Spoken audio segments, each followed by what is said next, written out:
Au fur et à mesure que la transition malienne avance vers son terme, c'est-à-dire vers les élections, plus d'un observateur jure, la main sur le cœur, sur la volonté du chef de l'État de descendre dans l'arène politique.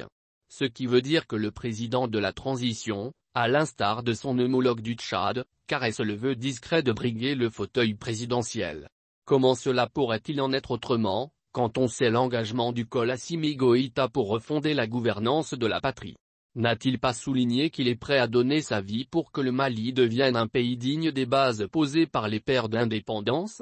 Après avoir affiché leur hostilité au projet référendaire, de nombreux acteurs politiques commencent à relativiser leur position, préférant évoquer une démarche républicaine pour servir le Mali. C'est ainsi que plusieurs hauts cadres politiques commencent à changer d'avis par rapport aux réformes politiques annoncées. À titre d'exemple, certains leaders politiques avaient annoncé leur opposition à la réforme constitutionnelle initiée par le chef de l'État.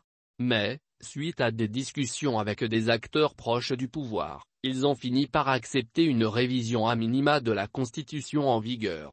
Puis, ils finissent par se dire disposés à apporter leur contribution dans la rédaction du texte final à soumettre au référendum.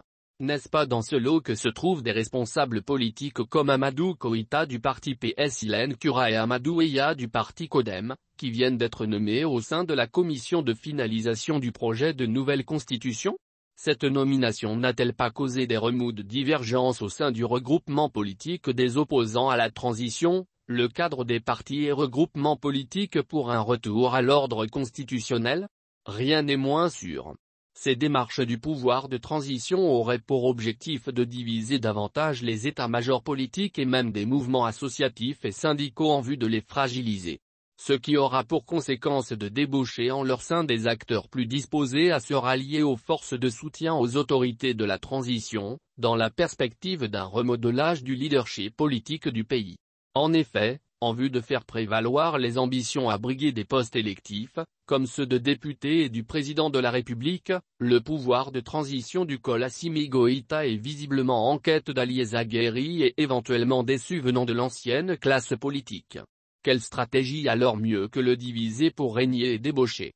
C'est cette dynamique qui incite les inconditionnels du pouvoir actuel à ne ménager aucun effort pour diviser des partis d'envergure, comme le RPM de feu Ibk, l'UR de feu Soumaïla Cissé et, certainement, récupérer certains pions de la DEMA passage associés à la gestion du pouvoir de transition. Ce qui fera, assurent les concepteurs de la démarche, reconstituer un nouvel appareil politico-associatif pouvant aider l'actuel occupant du palais présidentiel de Koulouba à se lancer dans la bataille électorale. Cela passera d'abord par le référendum de mars ou avril prochain, ensuite par les élections générales de l'année prochaine.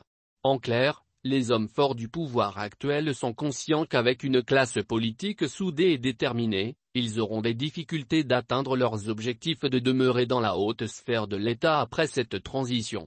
Donc, tous les moyens sont bons pour prendre une longueur d'avance sur cette classe politique plutôt vieillissante et discréditée aux yeux de nombreux Maliens. Et, confie-t-on, le plus tôt sera le mieux.